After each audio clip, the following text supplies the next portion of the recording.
Hello बच्चों, चलिए प्रश्न को पढ़ते हैं। दाब के एक टॉर से आप क्या समझते हैं? चलिए सबसे पहले हम लिख लेते हैं मूल अवधारणा। मूल अवधारणा जिस पर कि यह प्रश्न आधारित है, यह प्रश्न आधारित है दाब पर। बच्चों हम जानते हैं कि दाब बराबर होता है बल बटे क्षेत्रफल। बल बटे क्षेत्रफल अर्थात P बराबर हो जाता है F बटे A।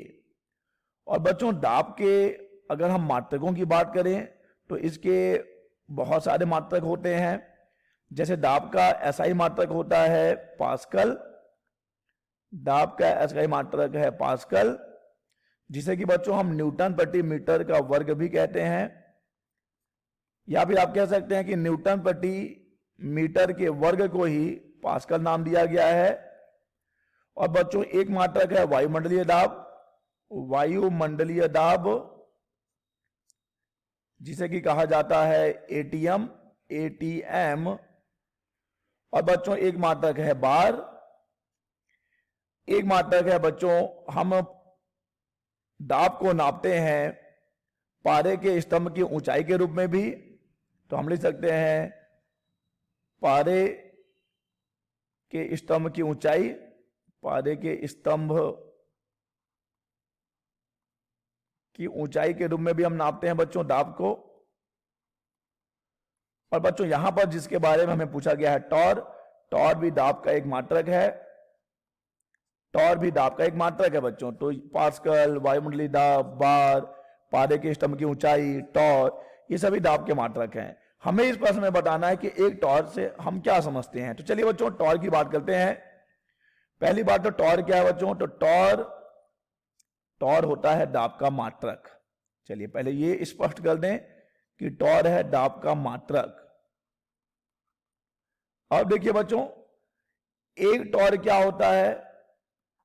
बच्चों एक टॉर होता है पारे के स्तंभ, पारे के स्तंभ में 1 मिलीमीटर की ऊंचाई, 1 मिलीमीटर की ऊंचाई।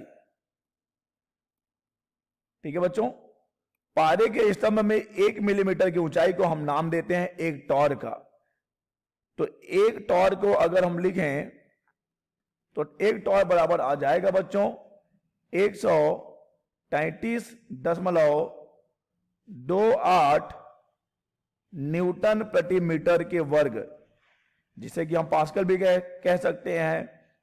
133.28 पास्कल। ठीक है बच्चों, पास्कल लिखना है हमें, पास्कल, पास्कल। तो बच्चों ये है इस प्रश्न का उत्तर कि एक टॉर दाब का मात्रक है। एक टॉर बराबर होता है पारे के स्तंभ में 1 मिलीमीटर की ऊंचाई। और 1 मिलीमीटर की ऊंचाई को अगर हम लिखते हैं न्यूटन प्रति मीटर के वर्ग में तो ये आ जाता है, इस सूत्र से हम बदल सकते हैं बच्चों। पारे के स्तंभ की ऊंचाई को हम दाब में न्यूटन प्रति मीटर स्क्वायर में बदल सकते हैं इस सूत्र की सहायता से। तो ये आता है एक टॉर बराबर 133.28 न्यूटन प्रति मीटर का वर्ग। यही पास्कल भी आ जाएगा। तो यह है बच्चों एक टॉर। आशा करते हैं बच्चों आपको यह प्रश्न समझ आया होगा। धन्यवाद।